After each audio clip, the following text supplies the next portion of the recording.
Welcome back to Half the Battle. I'm your host, as always, Daniel Levi. Your co-host, Sean Carey, Tattoo. We're going to be talking UFC on Fox, VanZant versus Waterson. But it's really UFC Sacramento, Juban versus Perry, right, Sean? Indeed it is. And, not a lot going on this card, especially if you're a betting guy, but hopefully we can dig in and you'll hear something you like and we can dig some gems out of this giant turd.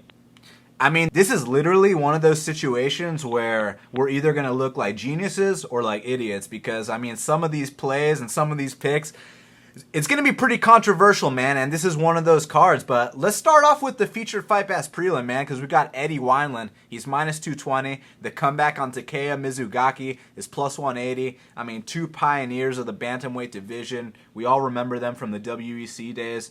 And, maybe back in the day I'd fade Eddie here, and the reason I say that is because, I mean, the dude fights with his chin up in the air and his hands down, and at least with Mizugaki, he does throw straight punches. He's more of the crisp fighter. But Mizugaki is so far gone that that doesn't even matter anymore, man. I mean, you guys recall his 5-round war with Miguel Torres back in the day. That's the kind of durability that Mizugaki was known for. But nowadays, he's getting knocked out in under a minute more than once by Dominic Cruz, by Cody Garbrandt. I know they're the two guys fighting for the title, but when you get knocked out in under a minute in that kind of fashion, it all adds up, man. And, even though Eddie's on his way out too, he's had more than one broken jaw. We know the deal with the broken jaws. He had a little bit of a little bit of something left in the tank in that last fight against Frankie Saenz, man. And I think that's going to carry over here, the confidence that he got from that victory. And I think he'll take a win here over Takeya, bro. Yeah, you know what? I agree. But this, you're talking to a couple guys on Twitter or betting Wineland, I'm not saying, oh, that's a bad pick. What are you doing? It's probably a good pick. And you're probably going to win. But this fight is like this card in microcosm. We don't really know anything. We've seen guys like Wineland get completely blown apart, look completely finished, do things that they don't normally do, look like they can't pull the trigger, get their faces broken off 1,000 times, and then come back and get a win and then completely go back to where they were. We've seen guys do that, fall apart, get a win, and look good for 3 fights. You know what I'm saying? Wineland is one of these guys who you could basically be pretty sure that he's done. And then there's so many guys that you can name that you're like, that guy's done, and then they have a resurgence in a second career. He's really not that old. You know what I'm saying? The skill is there. But honestly, have the flaws ever gotten any better? You know what I'm saying? The things that you are scared of when you bet on Eddie Wineland, you are still scared of. They've never changed. You know what I'm saying? His head is way up in the air like just a shining lantern just asking to get crushed. It's just out there, man. And his hands are always down. And he fights off of reflexes, and everybody who watches fights know what the first thing to go is. You know what I'm saying? It's super dangerous. On the other hand, Mizugaki has always been super tough and super durable, and now he's getting drilled and crushed. And you could look at the particular situation against Dominic Cruz as I think anybody who gets caught in that position and then machine gun in the face, no matter how light of a hitter you are, you're probably not going to recover. Those were seriously fast punches in a seriously bad predicament where he couldn't, protect his face at all. And then Garbrandt is touted as the biggest hitter in the division. Who knows, really? But yeah, okay, got caught cleanly. But you can't not apply the ideas that you're applying to Wineland to Mizugaki. Can Mizugaki put something back together and go on a 2 or 3 fight streak? Yeah. You know what I'm saying? Can he all of a sudden look like he's got his shit together? Yeah. Who knows? And if you're looking for one of these guys who's got a little more in the tank, it's not that a consistent thing. You don't get to outright tell this guy has more left in the tank. It's over the course of 3 fights, you might be able to tell which one of these 2 guys has more in the tank. But fighting each other, this could be the one where Wineland looks like he's got nothing left and Mizugaki has a little bit left. It could easily be the other way around, too. So, that was a really long way of saying pass. because who the fuck knows what's going to happen. But yeah, if you're feeling a little daring and you think that you got a good read on this fight, Wineland is probably the guy who looks like he has more left in the tank. But don't be surprised if it's not that. You know what I'm saying? If Mizugaki just comes at him, buzzsaws him, hits him on the way in, grabs him, and holds him there for a little while, and that breaks apart over and over again. And, Wineland has his moments, and it's super close and competitive, and you're sweating your balls off. That could happen. It's a clear pass, but I think the firepower of Eddie Wineland will be the difference here. At least it should, but I mean, the keeping your hands down and your chin up, that's a real thing. These are still 4-ounce gloves. It doesn't matter what happened to Takea in his last fight. He could do that to Eddie here if he catches him, And did he get up for the Sainz fight because he thought that was going to be his last fight, and then he did good? That was at home, correct? Right? That was Chicago. Did he get up because of that? Let's just say he did. I don't know. We don't know, man. We don't know. It's a tough one because both these guys are headed off the fucking cliff for sure, and it could happen at any fight. And two guys who are definitely going off the cliff fighting each other,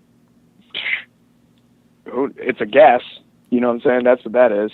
It's a total guess. Might be fun while it lasts, though. A little WEC nostalgia. Yeah, man. Guesses are good, too. Don't think I'm against guesses. Sometimes you get a hunch thing. Don't tell it to shut up. Listen to it. Just, this is the guy who I think is going to win. I'm going to bet on that guy. Go ahead, do that. That's good sometimes. And speaking of the guy that I think is going to win, we got Josh Emmett, who's minus 190, and the comeback on Scott Holtzman is plus 165. Normally we save these kind of fights for the end of the show, but Sean, I think we can get this one out the way quick. And, Josh Emmett, he's the kind of guy that you probably don't want to fight, and the reason why is, he's just he's a little musclehead. You hit this guy on the top of the head and you break your hand. He's that kind of guy, Sean. You know what I mean? And it's just, you can hit this guy with everything, and he's probably going to keep walking forward. He's going to throw his own bombs. He doesn't quite have the platinum parry power or anything like that, but he's just a tough guy to deal with. And with Scott Holtzman, you talk about the deepest weight class in the UFC being, the 155-pound division, and this dude is probably towards the bottom tier of the deepest division. When you struggle with Anthony Christodoulou, Cody Pfister, and Drew Dober, I think that no disrespect, but I think we know exactly where he stands, Sean, and got to go with Josh Emmett here. Yeah, I totally agree. On a card that, like we were talking about, where betting-wise, there's not a lot, you're looking for a guy with a reasonable price who you think is going to win. I looked at Emmett as that guy. He's down to 200. I'm like, that's playable, isn't it? And then when I go and look, I realize that I really don't know anything about Emmett. Like, he's floating around. He's an alpha male guy. I really had to check up on him on his first fight in. I wasn't impressed. I get it. He's kind of workman-like dude. He's 31 or 32 or something like that. He's not young. He seems like he's going to win this fight because Holtzman, a guy with no identity, a blown-up middle-of-the-country record, totally, a bust as far as what people thought he was going to do versus what he was going to do. He looked to be having some potential. I expected him to be middle of the road. He's well below middle of the road. So it looks like Emmett should have this one in the bag. If I had more information on Emmett and I had a better grasp of what he can really do, minus 200 for Emmett is reasonable and probably a decent play. But I don't feel like I know enough. I feel like both these guys could basically end up in the same place. So, again, I'll pass, but if I had to pick somebody, it would be Emmett. With Emmett, he's knocked out Christos Giagos. He had that fight with John Tuck. So, in my opinion, he's beat better guys than Scott Holtzman. So, I think he's proven enough to get this victory. But, if this was a different opponent, then I'd be agreeing 100% with your points. Your points are true. I agree, just saying, man. In this spot, it's like, Holtzman really is bottom of the barrel. Unless he's made some huge improvements that we don't know about. I totally agree with that. He has beaten better guys. He just has not beaten good guys. Especially Tuck, who's you want to say a win against Tuck is a quality win, because when you think of Tuck, sometimes you think of the times that he's looked good, but the vast majority of the time, I mean, he's super inconsistent. You have no idea what you're getting out of him. I don't know where to, you know what I'm saying? I don't know how to quantify Josh Emmett's wins. And I mean, I'm certainly not betting it. I'll tell you that right now. So yeah. I'm with you on that. And it's just two guys just floating out in the middle of nowhere, really not going to make it anywhere. Minus 200 could look like the bargain of the century or the stupidest thing ever. So, you know, not many better spots, but there's better spots. I'll wait. Speaking of better spots, Sean, we got Alex Morano. He's minus 115, and James Muntasiri is minus 105. They got it to pick him, Sean, but I hear that you got a strong opinion on this one. That's right, I do. Finally, something to like here. This should be the best fight pick, but my buddy Daniel does not feel the way I feel about this one, unfortunately. You know, Muntasiri, when you're betting against him, you're like, especially like Cowboy, like Oliveira, that's a good example. Like, please don't give him space, and Oliveira gets, you know, sold out as not being that good, but he actually is pretty goddamn good, and he's got a great fighter IQ, and he did the perfect thing over and over and over again. Something that he's actually really good at. Really good at. But he's really good at it. He really is. But Muntasiri, super dangerous, and not just because he's willing to throw something unorthodox and fancy at you, and throw it hard. He's pinpointing things. He sees things. He understands how to put together combinations. The combination that he knocked out that one jobber with was fantastic. And that's not saying a lot, but to line it up the way that he did and hit it the way that he did, that's pretty fucking impressive. And he's aggressive. He's explosive. You know, his Achilles heel is kind of like that Oliveira fight. If you can get him and take him down, you're going to tire him out, and then you're going to continue to be able to take him down, and that's a problem. Morano, I remember looking through all of his fights before his Milk fight, and I wasn't impressed. I looked back through a couple to see what the wrestling is really like. He does not seem interested. So while that could still happen, because it's Muntasiri and he can be taken down, I don't think it's going to happen. I think it's a striking match, and I think what this really comes down to is, even though he's younger, he's slower. He tries to hit home runs too, but he's really wide. He's really loose. He walks when he punches, like left foot, right foot, left foot, right foot. Not good. You know, seemingly a gritty dude who wants to win the fight and will keep coming. That will not be enough to overcome the technical aspects of this fight. I feel like Muntasiri is way past him striking-wise, especially kicking-wise. And Muntasiri can take it. You know what I'm saying? If you're not making him doubt himself and you're actually battling with him, he can take it. If you take him down and wear him out, that's a different story. I like Muntasiri here. I like him to knock dude out. I think he's going to look good, and I think the UFC has, you know, some stake in making him look good. And remember, this was originally booked for that Philippines card, right? Right. Do you remember? Okay. I'm pretty sure it was. Oh, you're asking me. Yeah, it was. Yeah, I think so, yeah. Muntasiri against him in the Philippines was a make Muntasiri look good fight. You know what I'm saying? And it still is. It's just moved. So 2 units at plus 105, sure, I like that. And this kind of card, that's the kind of thing that you got to like.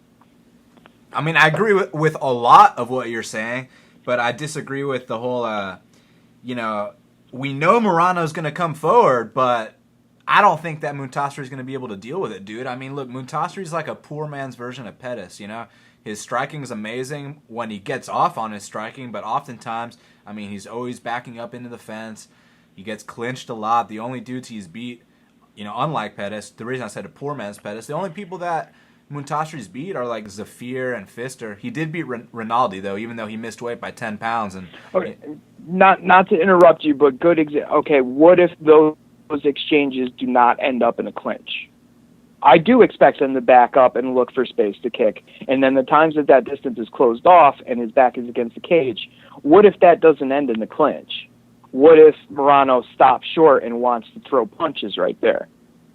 Do you understand what I'm saying? Like, that's how I picture this fight going. Like, I do understand what you're saying. That kind of situation is still in Muntasri's favor, because even with his back against the cage, if they're going to exchange, I still think Muntasri is sharper and quicker there.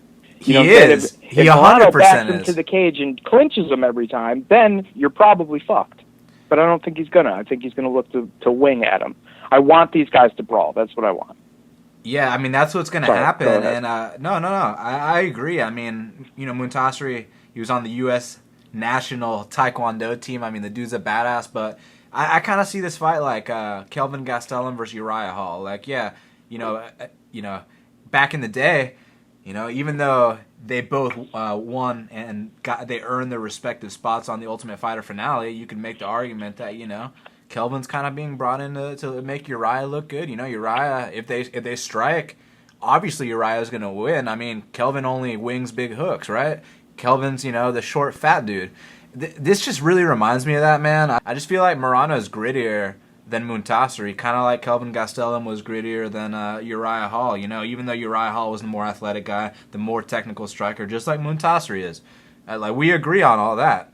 I just think that the will to win is going to be the difference here, and that's why I got Morono, but maybe he's not as good as I think he is. Maybe I'm overselling him here because I'm excited about the fact that, I always fade Kyle Noak. So the fact that he did win that one for me, maybe that's making me overlook Muntasri, but I just feel like it's a fucking poor man's Pettis situation, man. It's a Uriah Hall situation. He does have all the talent, but he fails to pull the trigger most of the time, and he loses a lot. He's inconsistent. It could totally be like that. I just look at the situation that you're talking about arising, where the fight gets closer and closer and closer, and then eventually it's Morono who won't stop coming forward, and then Muntasri shuts down. That's possible, and I see how Muntasri loses that way. The way that I read this fight going is that Muntasri will be able to feel so good picking him apart, hitting him first, and so confident winning the exchanges repeatedly that Morono is never going to be pressing the fight to the point where he's overcoming Muntasri. He's always going to be pressing the fight in effort to catch up to Muntasri. You understand what I'm saying? And I don't think it goes distance. I think it goes 1.5 or 2. You know what I'm saying? I don't think that this guy can suck up shots from Moon Pie for 3 rounds. So, I understand, like, the thing that you're explaining could clearly happen for sure. I mean, Muntasri is the underdog for a reason, you would think. And the thing that you're explaining could happen too, because we also got to talk about the UFC experience. It's such a big deal, and it favors Muntasri, by a lot, man. And it could be that veteran performance. He's finally been in the octagon. He knows what it feels like. He could go out there and put on a show. Maybe this could be Morono's first UFC L. They all got to take it, but just based on what I've seen from Muntasri in the UFC, why do I have to keep expecting him to do that fucking highlight reel knockout when he won't do it? He did it against Zafir, but shit, fucking everyone knocks out. It's not Zafir. Saying much. Yeah, it's not saying much. But it sure was pretty. It was very nice. It was very, very nice, man. So you have to hope that it's either he's that much better than Morono that he can put him down as Morono's coming forward, winging his big hooks. Or, that veteran performance. Maybe he can outdo him all 3 rounds, stuff the takedowns and counter him. I just have a feeling that the pressure will be too much, but we're going to have to tune in to find out, because who knows, maybe Morono's not seasoned enough to do that. It's true. But man, how about our boy Kelvin Gastelum coming through with that best fight pick? The reason I'm bringing him up is because Morono, poor man's version of Kelvin in a way, man. Kelvin's a badass, man. He just beat a top 10 middleweight, and now he's fighting. He's a monster. He's fighting Vitor next. Yeah, he's gonna blow Vitor out of the fucking water for sure. And you know what I'm saying? Of all the times that you're gonna break down a fight and you're gonna call a fight and you're gonna say this is gonna happen and that's gonna happen, it's not super hard to get it right and win the bet, but it is super hard to nail the fucking fight. And we did indeed nail the fight. I was on the over there, and it was super fucking scary because I didn't think that he'd be able to. It did, yeah, but by seconds. You know what I'm saying? Like, not by much, man. I didn't think he could knock Kennedy out. Like, he was hitting Kennedy with the final combination. Holy shit, man. That's some high-level shit, dude. That is. It just is, man. And he's got some willpower on him. He's going to be around for a while. I have no idea why his fucking weight cutting and his actions inside the cage don't seem to be the same fucking guy, and not like they're not connected. But when he gets those connected, yeah, man. And, you know, the idea of him staying at 185 doesn't seem like a terrible idea anymore. He strikes me as one of these guys that, you know, he's probably like been good at everything that he's ever done, and that's not discrediting him. That's kind of like giving him a compliment. Like, he's, you know, he fucking won the Ultimate Fighter. He was the last pick, but he was like the youngest guy on the show. He won it at like 21 years old. He's an overachiever in a way, man. I mean, like, he's like the smallest middleweight, and he's whooping on. He's undefeated at middleweight. Yeah.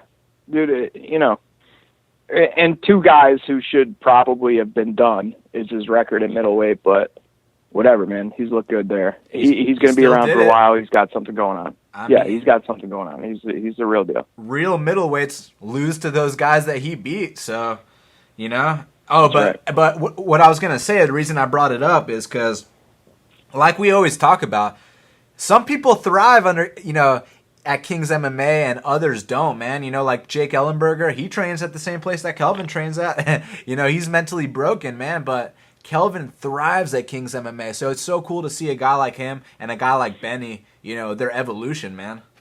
Yeah, it's fun. He's good. He definitely is.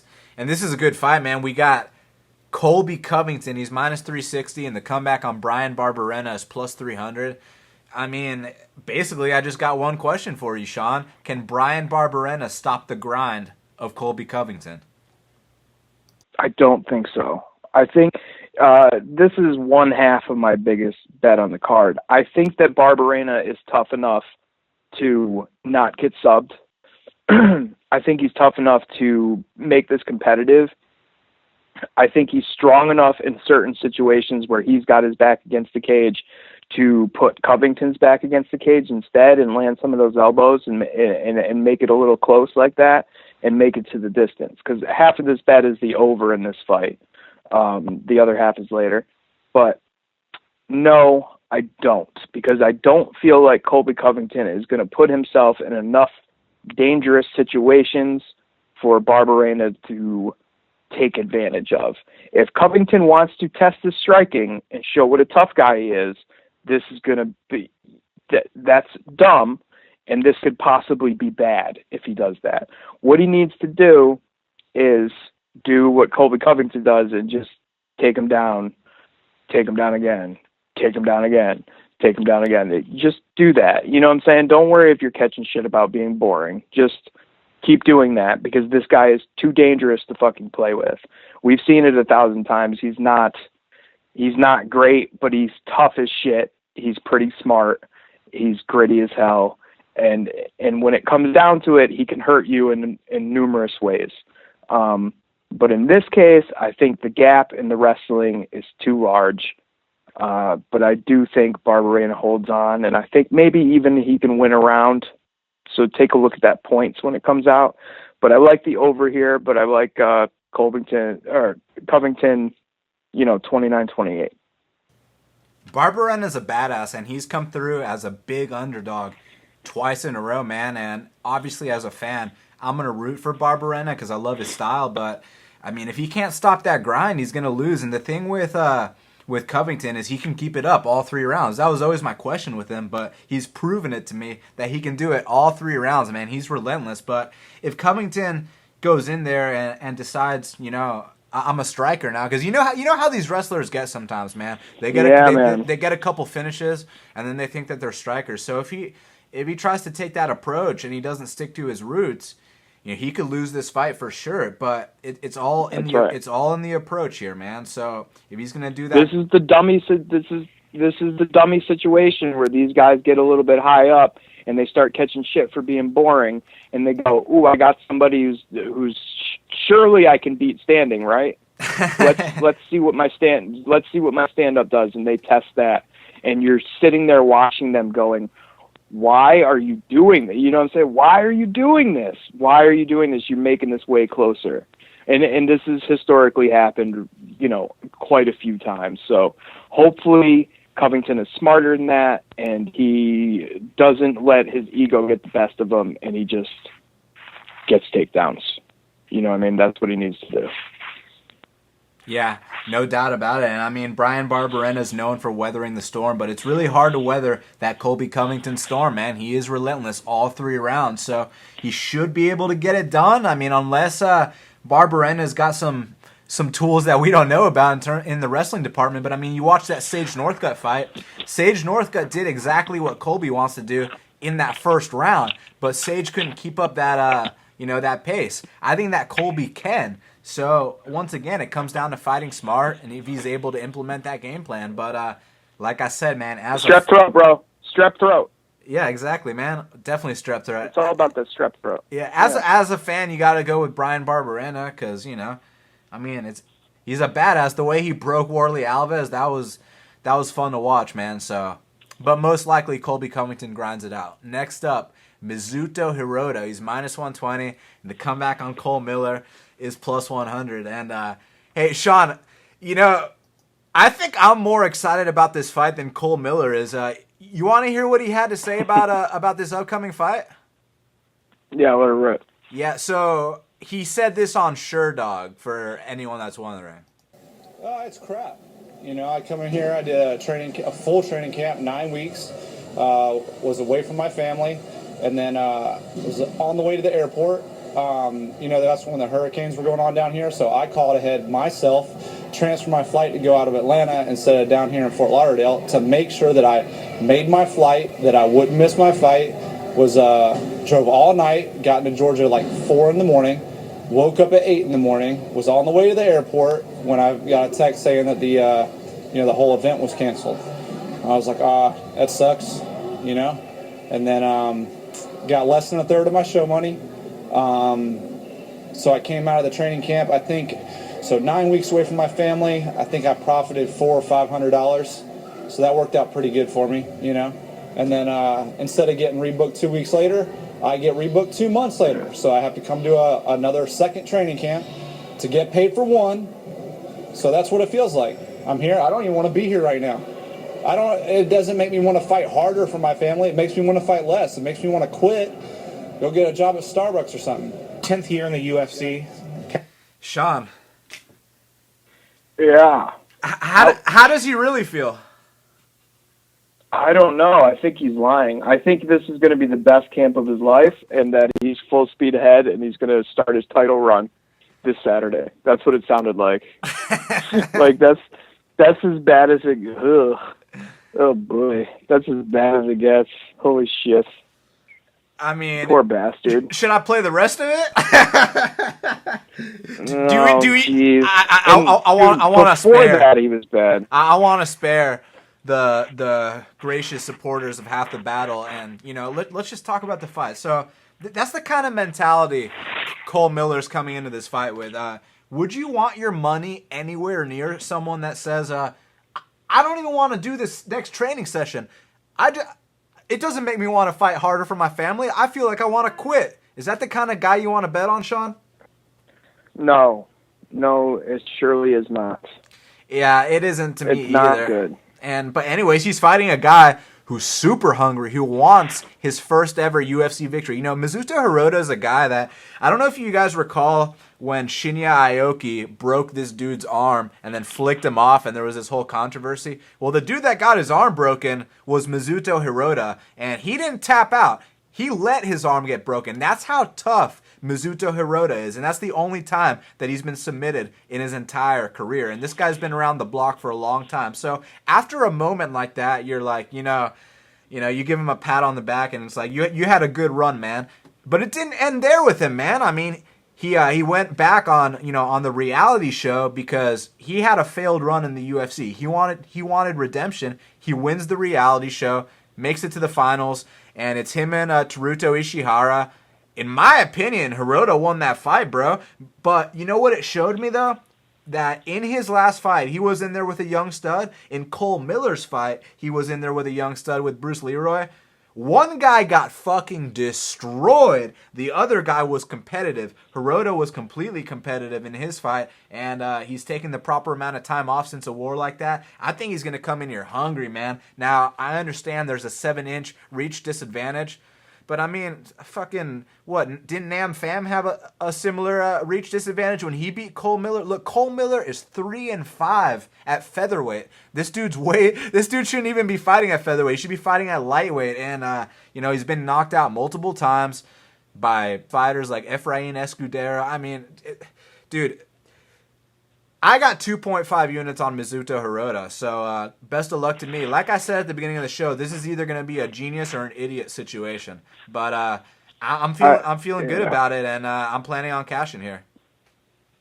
As a guy who values the context of a situation above almost everything else, I really want to be with you on this one.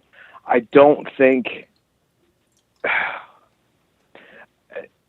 it's really fucking tough. It's like everything that you think about Cole Miller certainly appears to be true. And that's exactly the things that I'm looking for when I'm like, this guy isn't worth a shit right now. He doesn't want to be here. Yes, he totally fits the bill on this one. There's a couple mitigating circumstances that kept me away from this one. I think Hirota is 36. He might be 30. He might be older. He's around 36. Long trip from Japan, bro. You know what I'm saying? Like, we know how those Japanese guys have in Japan. And for every word that Cole Miller says, I think the thing that Cole Miller does is when he's getting slapped around, the dog can come out a little bit. And he certainly sounds like he's rolling over in his personal life as far as how he feels about fighting. But you don't see the dude roll over in the cage very often. He was on the other end of a blistering ass beating by Alex Caceres in that last fight and almost won it at the end. You know what I'm saying? Like, the guy is a tough guy, and I think when he's in a situation where he needs to go on autopilot and fight, I think that takes over and he goes on autopilot and fights. Certainly Cole Miller at his best versus Hirota at his best, Cole Miller beats him. I definitely think that. In this situation, I don't know. You know what I'm saying? I hope you're right. You know what I'm saying? I'm certainly rooting for you, but the physical advantages of that humongous height advantage and the humongous reach advantage paired up with the fact that Hirota got tagged all kinds of crazy ways by Ishihara, and Cole Miller, while he doesn't have the best anything, he's got a pretty goddamn good jab. Does he keep this at range? Does he jab 1-2? Does he get confident and start feeling good and then take over? Is he tricky enough on the ground to sweep and or sub Hirota? Those kinds of things. But what I hope happens, because I'm rooting for you, is he comes in, wants a paycheck, and then goes and is going to look for a Starbucks job after this and just completely rolls over and gets beaten up. I hope that happens, but I'm not feeling it. I've been to 2 of Cole Miller's fights live.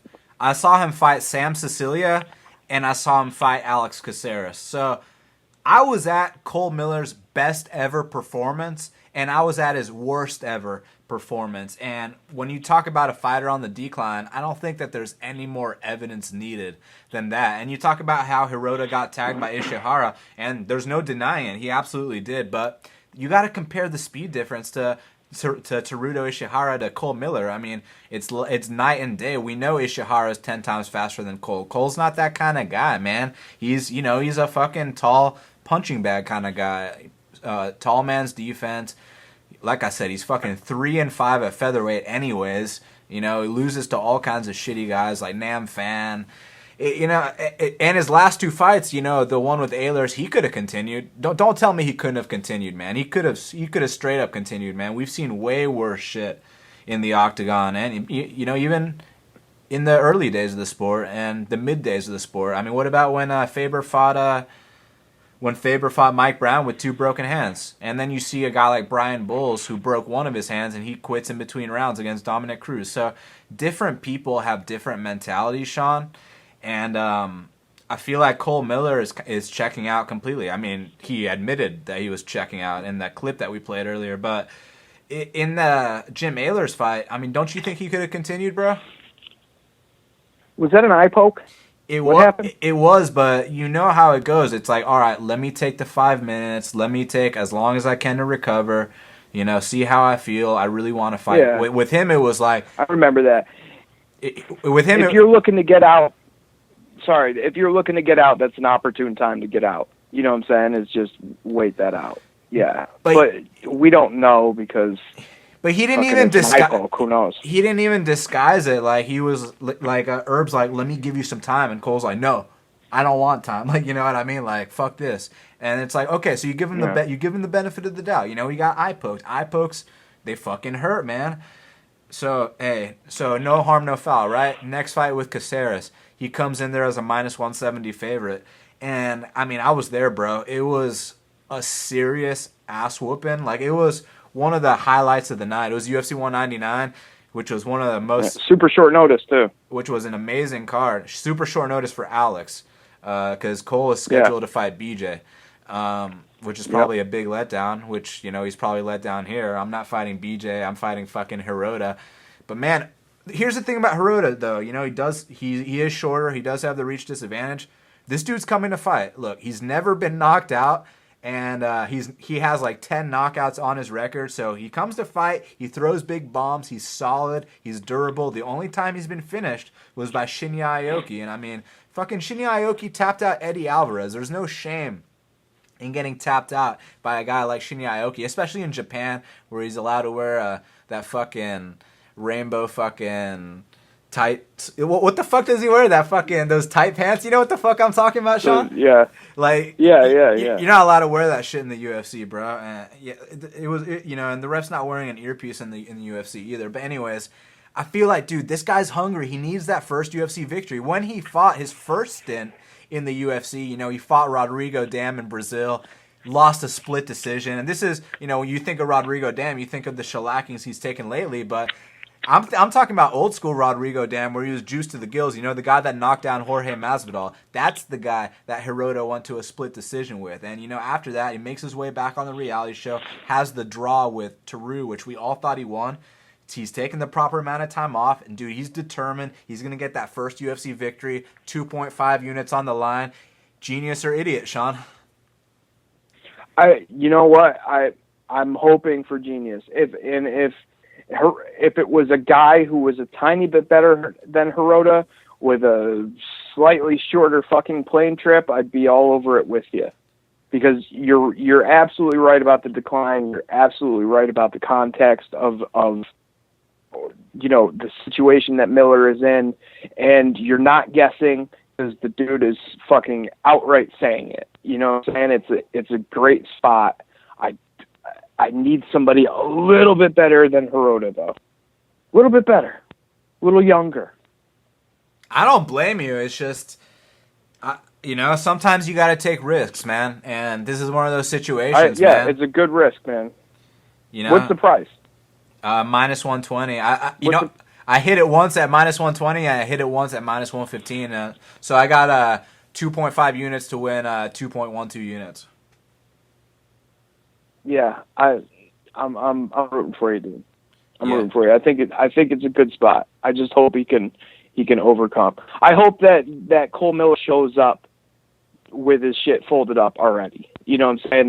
That's really what we're looking for here, right? Like, that's the idea, is that any kind of rough opposition from Hirota will make Cole Miller wish he wasn't there. That's what we're looking for. So that sounds awfully possible, just coming from Cole Miller's, from his own mouth. So yeah, I'm rooting for you. The way I hope it goes down is, you remember a fight between Matt Wyman and Cole Miller? No, I didn't look at that one. So I'd have to call that from memory. Well, so, yeah, from no, memory, I mean, Matt Wyman he bullied him for 3 straight rounds. You know, he was the shorter, stockier guy. Do you remember a fight between Rick Story and... Man, who was that fucking guy that Paul Daly knocked out in the UFC the second time? He sent him... Dustin Hazlett. Do you remember a fight between Rick Story and Dustin Hazlett? How... I really... the jiu-jitsu guy. Dude, I really want it to be one of these kind of ass whoopings. And I as long as Mizuto comes out here and he's gritty about it, and, you know, even if he gets caught with that jab in that first round, just stay together, man, and be determined. And I think he can get that win, dude. So I know what you're saying. You know, I wish he was better too, of course, but I got to take the shot. It's not like it's a dude that's been knocked out of... It's not like it's Gray Maynard or some shit. You know what I'm saying? Right. Yeah. Or Diego Sanchez, you know, even though Diego would win, but you get where I'm going with this. He's still a serviceable guy. He's totally. solid. It's obvious. Yeah, it's obvious. Yes. If he goes in there and makes it gritty, and Miller shows up not into the shit, then he's gonna win. You got it. If he slaps Cole Miller around enough to wake Cole Miller up and make him mad, and then you've got a real Cole Miller in front of you, then there's a fucking problem. You know what I'm saying? So it's tough, but I'm rooting for you. The real Cole Miller hasn't been around since January 2014. Just to give you an example of the last time Cole Miller looked good, was the same day that TJ Dillashaw fought Mike Easton. Was the same day that Benny Dariush fought Charlie Brenneman. Okay? Was the same day that Louis Smolka made his UFC debut. That was the last time that Cole Miller looked good, Sean. He really overcame a lot to show some giant balls in the third round of that Caceres fight. You know what I mean? It surely wasn't enough, and he surely got the shit knocked out of him for 80% of that fight, but he was not willing to cash his chips in at the end of that fight, and a lot of people would have. So it's that situation that scared me off of this, is that, you know what I'm saying? Like, what if he's mad and that makes him sharp? You know what I'm saying? What if it goes the opposite way? I don't like, and saying that, dude, I remember when it was Cole Miller and BJ, and I'm listening to Cole Miller talk, and I'm like, this fucker does not want to fight anymore. And this obviously easy thing of taking somebody to beat BJ Penn was all of a sudden in question just because of the way that Cole Miller talked. You know what I mean? Like, sounding like he is not into fighting anymore. And then you saw the Caceres me so much I wasn't going to bet. Right. That's what I'm saying. Like, would we have been shocked when BJ Penn beat that guy that night? It's possible, man. Who knows? That's what I'm saying. I think it's fucking tough, but it's you know, I cannot deny the context of this fight, of what Cole Miller's saying, and I'm with you on that, and I understand why you like it.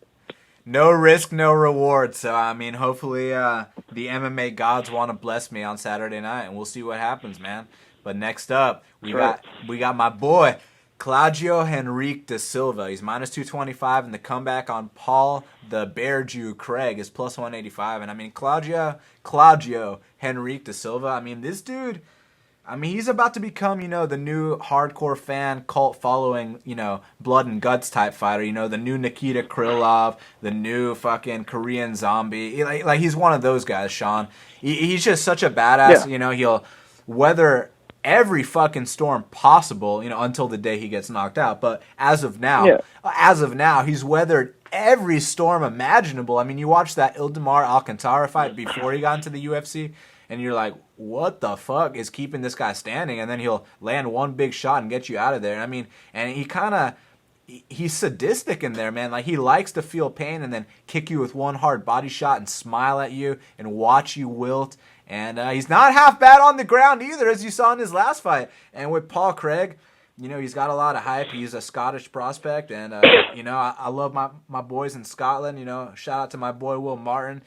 But this Paul Craig dude, he ain't no Stevie. Will Martin not sold on the Scottish guy for this fight. Yeah, that should be a tip off to you, right? He should be all in. He is not. He's like, ooh, I don't know. I mean, so that's like, if Scotland guy is like, ooh, I don't know, I think us over here should be like, ooh, we do know. Yeah. I mean, let's just put it like this. He ain't no Stevie Ray. I'll tell you that right now. He ain't no Stevie Ray. But, I mean, what he does is, he's one of these strong guys. He likes to clinch you up. But basically, he wants you to take him down so he can attack for submissions off his back. He goes for triangles, for arm bars. And that shit might work on, the regional scenes that he was fighting at. But over here in the UFC, man, I think he's in for a rude awakening in his debut, Sean. Yeah, dude, I watched this because I was like, ooh, I like Frankenstein. And you're right, Frankenstein right now is like a good band that only you know about. You know what I'm saying? Like, yeah. Who knows what the real ceiling is? But he sure is fun to watch, and nobody knows who the fuck he is. Probably because he's got 19 names and nobody knows who you're talking about. Like, somebody mentioned Henrique to me, and I was like, ooh, I'm all over that. But I thought we were talking about Henrique versus Chris Colombo. You know what I mean? And we had a whole conversation where I was talking about Henrique versus Colombo, and this guy was talking about Frankenstein. Like, honestly, his name is a problem. He's got 70 different names. He needs to pick one and stick to it. Let's go with Frankenstein because that's the most interesting one. How do you get Frank Waston from? Like, where do you get that from? That sounds like somebody with a horrible accent saying Frankenstein, which actually adds to the charm of his name quite a bit, right? Like a Brazilian dude like telling you about Frankenstein, but it comes out Frank Waston over and over again. You're like, who the fuck is Frank Waston? And this guy not only was like, oh, I'm Frank Waston, like that's my name. Oh, all right, Frank Waston, let's do it. Washki Frank Waston. He's tough, man, and he's just a big fucking brick shithouse. Like he's big. His cardio is not great, but he's not terrible. He seems to get second wins.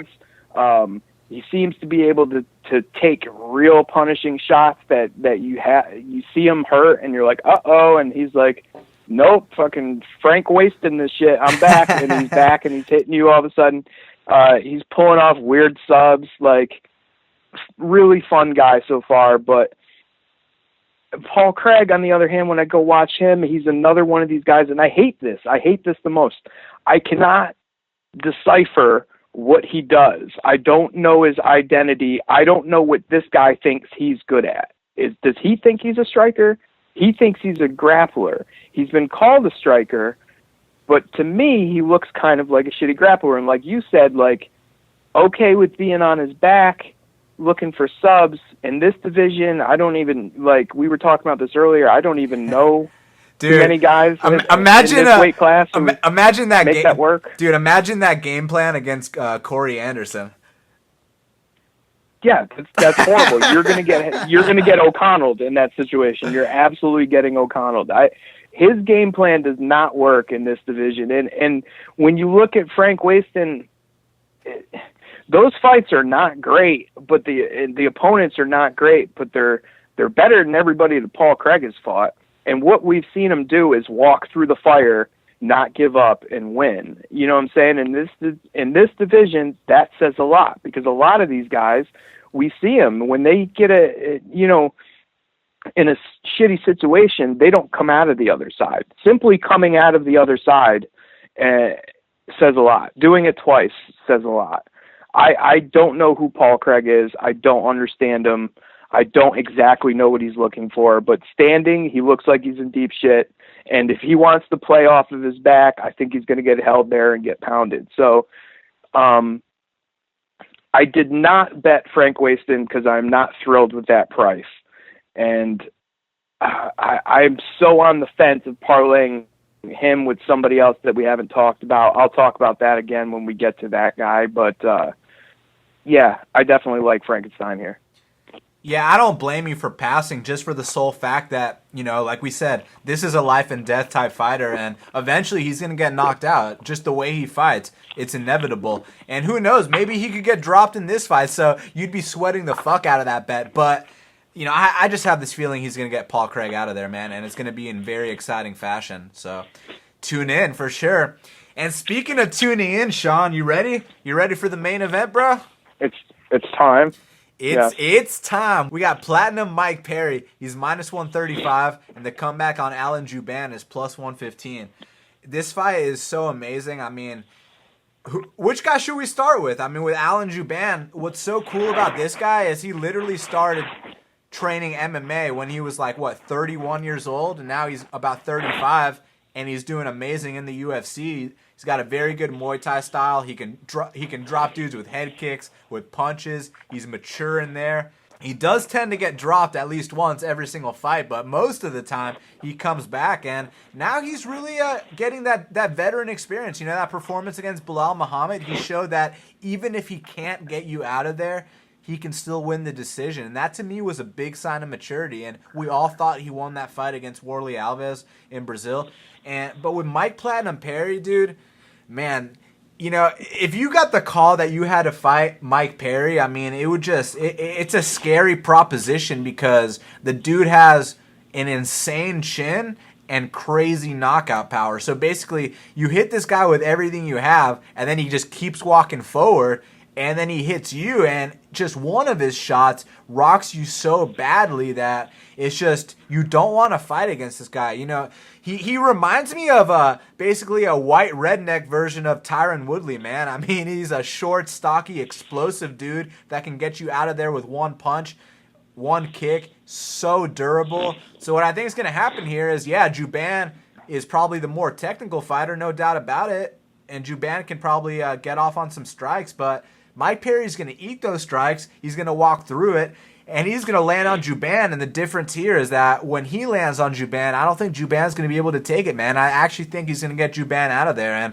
you know, I'm a huge fan of Alan Jouban. I mean, the dude's so exciting, but, man, Mike Perry, he's super fun to watch. Eventually, he will go down. I mean, with that style, you're bound to get knocked out. And I know in your breakdown, you're probably going to bring up that amateur fight where he got knocked out, but I feel like we're looking at a different guy because in his UFC career, I mean, Hyung Yu Lim and Danny Hot Chocolate, he knocked those guys out. Look, if you're going to beat those guys, I mean, you'd assume, okay, maybe you grind out a decision, but to knock those guys out, that's a fucking statement, Sean. And before you go, that's way bigger statement than knocking out Brendan O'Reilly or Seth Baczynski. It's absolutely true. Dude, I'm about to make some giant leaps here and some guesses, but that's okay. I'm okay with that.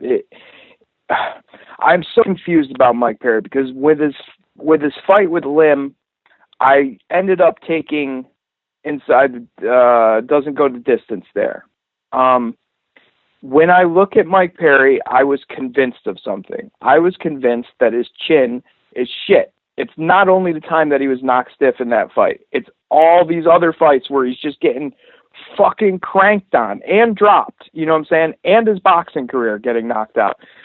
I was convinced that his fucking chin is shit. In the Lim fight, he really didn't get tagged clean. Roberts definitely tagged him clean, definitely had him reeling. That for sure happened. We saw that. Why his chin is seemingly better now than it was when I first started looking at him, I don't fucking know. But I think I do know. It's a guess. The guess is he's just one of these guys, like, you know his background. You know he's been in prison. You know that his chaotic style in the cage is for sure a fucking element of this guy's life, right? He lives a chaotic life. It's no doubt. Look at him. Look at his friends. Listen to him talk. He seems like a crazy person. Did he go out and get super drunk the night before he got knocked out? Did he, every time he looked like shit, did he not train? Does he not care? Is he super confident now? He thinks he's the next big thing. He thinks he's going to be champion. He's going to go into every fight like this. And you just said it about Frank Waston. He life and death every time. You will get knocked out going life or death every time. When you apply no smarts and you're only face first and you're only brawling every time, you will get knocked out. You can't make it to the end of the career without getting knocked out that way. That's not how that works. And as good as Mike Perry looked in those two previous fights, I am guessing that this guy is one fight with his girlfriend away from looking like shit. Do you understand what I'm saying? Like, this guy's life is on the edge of falling apart every day. That's how I feel about this guy. I feel like he can come in and look great and piece you up and hurt you bad. He's a sharp puncher. He certainly hits hard, and he's been able to take a shot so far. Against Roberts, did we really know a ton about Roberts? Were we sold on Roberts? I don't really know. There's that whole Euro prospect thing. That hold on. I was sold on Danny Hot Chocolate. I mean, coming into that fight, I feel like he was 14-1, and I mean, I don't know if you saw his fight against Jim Wallhead. I fucking bet on him, so yeah. I know. I bet on him and lost. I know it's Jim Wallhead, but dude, when you see him knock him stiff like that after what he had to overcome, I was like, yeah, this guy's a fucking prospect. And then in his UFC debut, when he taps out the D1 wrestler with a triangle choke, and then he showed his fight after that he can go life and death. That's all I need to know, that Danny Hot Chocolate was legit. So for Mike Perry to walk through the fire like that and knock out a guy like Danny Hot Chocolate, that was a big deal in my eyes, dude. That fight was absolutely up for grabs, though, until that happened, though. But it happened. You know what I'm saying? Oh, yeah, absolutely. I can't take that away. And it's like, as much as I'd like to base this... Go ahead. And not only did it happen at the end, but it happened at the end of every single round. I mean, he knocked him out 3 times in that fight. You know what I'm saying? At the end of, at the last 20 seconds of every round, he basically knocked him out. And he had to be carried to his round every single time. I mean, he had to be carried to his corner, not his round. Sorry. Mike Perry as well was on the edge of losing a few times. I would love to tell you some technical shit of why I don't think that Mike Perry is going to win this fight and why I think Mike Perry is going to get knocked out, but it isn't. It really is something as stupid as I think this guy could get into a fight with his girlfriend and just have a terrible performance. I think this guy could go and meet old buddies and get into some shit and get into, that's what this guy... These stars burn super bright, and then they just go out completely and fall off the cliff. That's what happens to these guys. On the other hand, is Juban, we don't really need to go into Juban too hard. It's like we know what he's capable of, and we know what his problems are. The gas tank is probably not going to be great. That's going to be a problem if this goes into the 3rd round.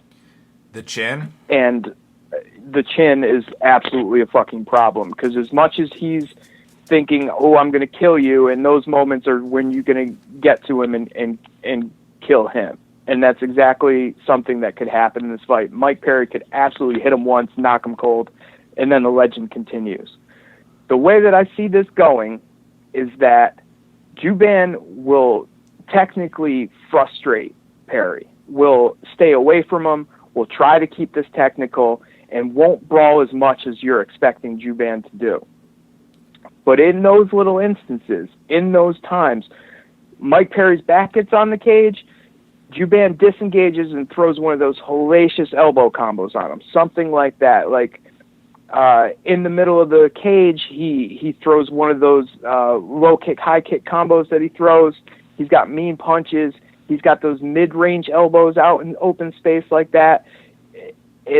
For a guy who I think has a suspect chin in Perry, even though that's a leap at this point, a guy like Juban is the guy who can surprise you and take you the fuck out. So half of this is I do think Juban has what it takes technically and power-wise to knock out Perry, and the other half is, for whatever reason I want to fucking invent for myself, I think that Perry is always an inch from imploding, always an inch from doing something ridiculously over-the-top stupid, and that will happen eventually.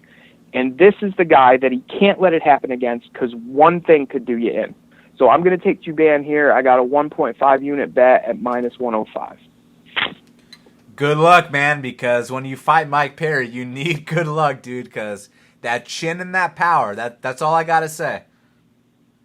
Yeah, you're right. This could be this is a definite idiot or genius moment. Well, we both got them on this card, so it's all good, my man. And next up... All right, let's go double genius. What do you think? We go double genius instead of double idiot? I prefer double genius. Oh, yeah. And shout out to the MMA genius. That 90-day countdown is almost on. But, dude, speaking of the WEC days, Uriah Faber is -440, and Brad Pickett is +350. I mean, it's Uriah Faber's last fight in Sacramento. How fitting. You know, prime Uriah Faber whoops Brad Pickett all day, and both these guys are way past their prime. Who's look worse? I mean, you know, in Pickett's defense, he did knock down Thomas Almeida recently. You know what I mean? He did go to a split decision with Cisco Rivera. That's about all I can say. Faber got dropped by Cruz twice, and obviously he would have got knocked out by Jimmy Rivera if he didn't eye poke him a million times and kick him in the balls, you know. Yeah, but you know, he had to do some veteran shit there to stay in the fight. I get it, but in this spot, I mean, do you think it's going to be the classic, you know, knock him down to the sub? Because I feel like Faber slowed down to the point where, you know, his explosiveness and his speed that he used to be known for is not a big deal anymore. So now when him and Pickett trade in the pocket, they could be the same speed, and Pickett might actually have better hands than him. Look, I'm not going to bet it because, you know, both guys are completely done, but plus 350, if you're feeling frisky and you did well early on the card, I don't really blame you. I mean, the fight's set up for Faber to win. You know, like I said, Sacramento's last fight ever, but you know, Pickett's a fucking gamer. Dude, Pickett beat Mighty Mouse, right? Should we bring that up? You know what I'm saying? But no, that happened. It's true, right? It's a fact. I'm not making shit up. No, but look, man, I understand why Faber's the favorite, but here's one thing I don't understand, Sean. Why is Pickett a plus 350 here, but he was a plus 140 to Yuri? Because of the way he got ended in that fight. You know what I mean? That's what I think. I think the way that he got steamrolled in that fight and the particular context of him not being able to win a decision in this fight, what he has to do is knock Faber out. That adds up to that number. That's what I think. He's not winning a fucking decision here. Yeah, it's a good point, man. I mean, the last time he knocked someone out was fucking Yves Jabouin, long-ass time ago, so... Good old one punch.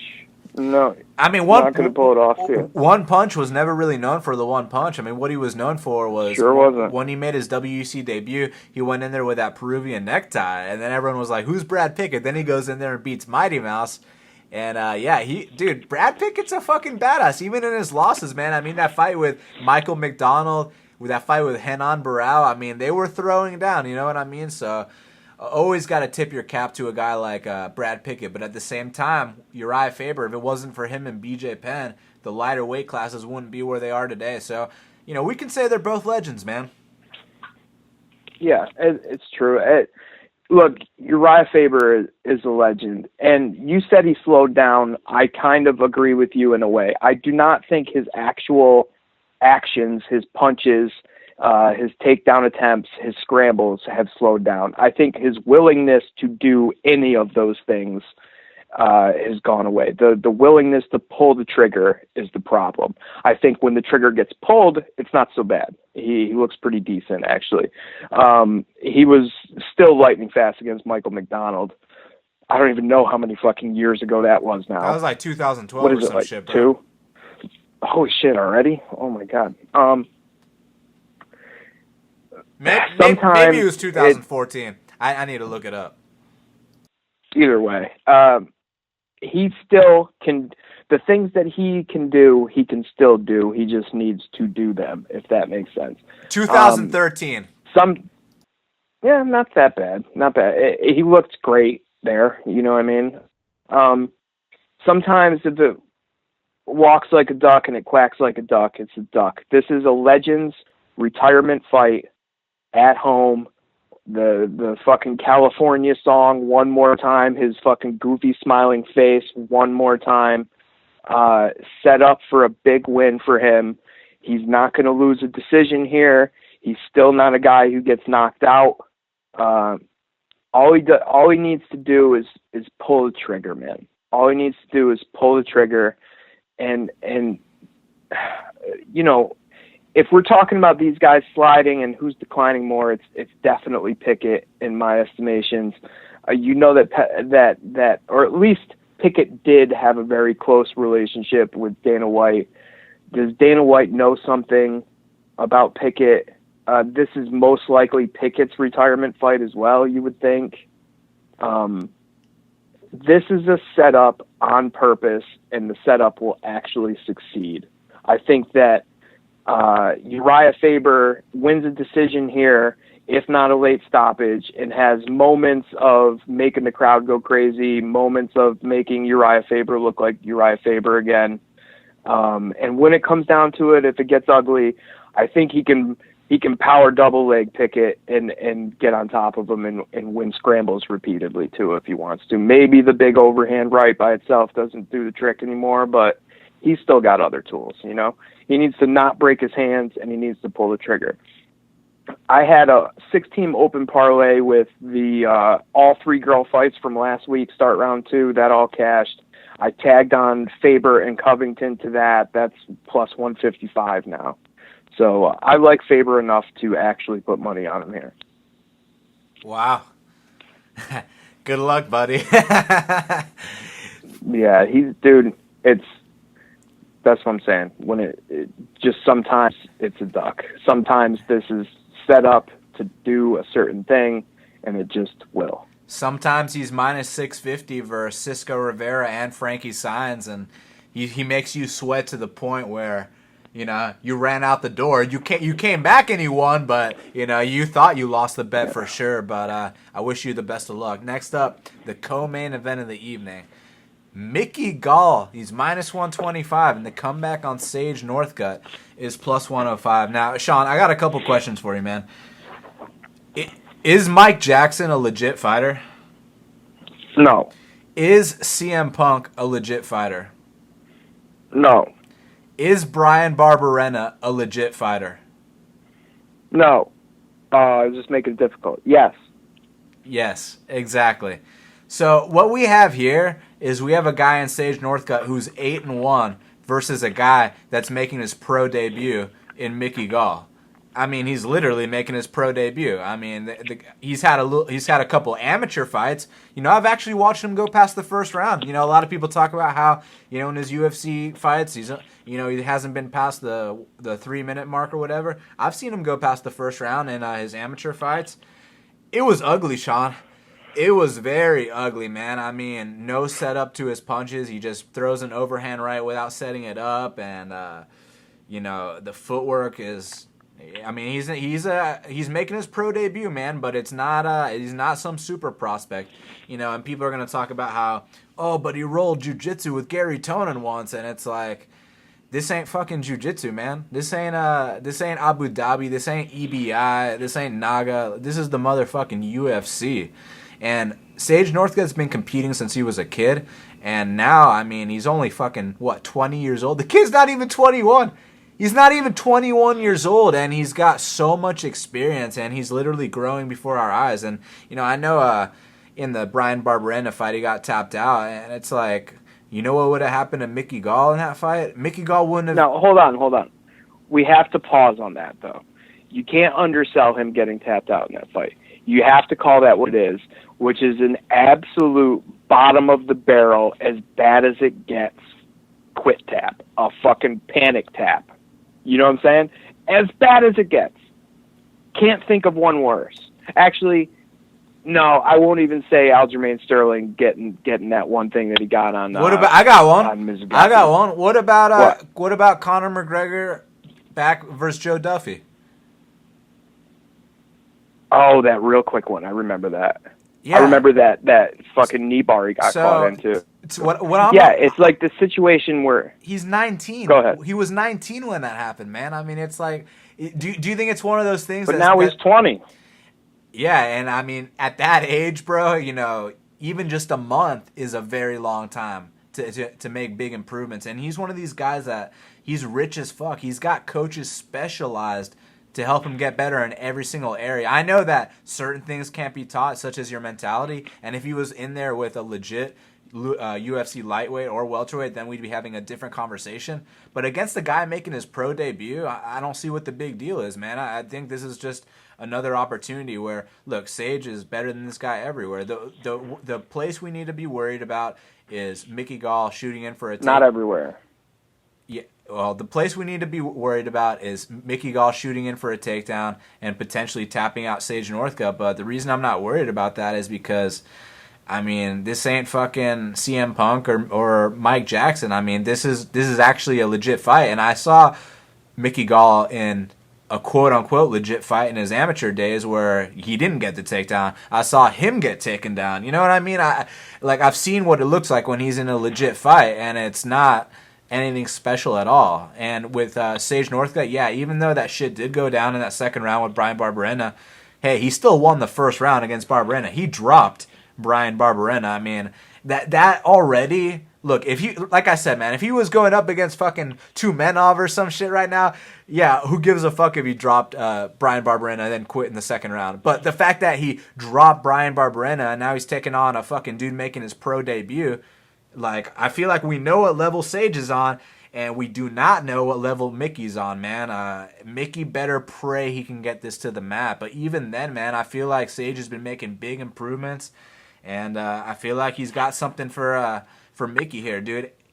Look, no matter what, win or lose, if you give me a guy that's 8-1 versus a guy that's 0-0, I mean, and the guy that's 8-1 is a fucking underdog, like, I put 2 units on it. It is what it is, you know? Hopefully my guy gets it done. And also my guy is 10 times the athlete that Mickey Gall is. And the whole he's not a tough guy thing, I think he proved that he's pretty tough in his fight at UFC 200. Now, look, yeah, you could say, oh, but that was Enrique Marin. Well, you know what? Enrique Marin fucking has, 15 pro fights? Like, he's not a guy making his pro debut. Enrique Marin trains at King's MMA. Enrique Marin arguably won Tough Latino America. Like, at least he's a legit fighter. And Sage had the opportunity to quit in that fight, in that armbar. It was ugly.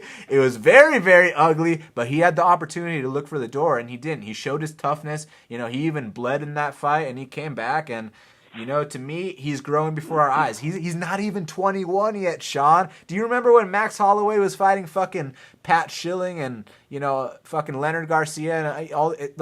Dude, it's a different story now. I feel like with Sage, he's just gonna keep evolving, man. Like, this is a huge step down from anyone he's fought yet. It is gonna be a big wake up call for Mickey Gall. You know what? I agree with most of what you said. Here's what I see in Sage Northcutt. I see a tremendous athlete, and when he gets a chance to style on you, a la Trevino, and throw a 92 punch combination with nothing coming back on him, he's going to look awfully athletic and explosive. That's true. His MMA game is not there yet. His striking game doesn't seem to be there. It's really just about wild speed, right? There's no thinking or pinpoint striking or setting things up to me.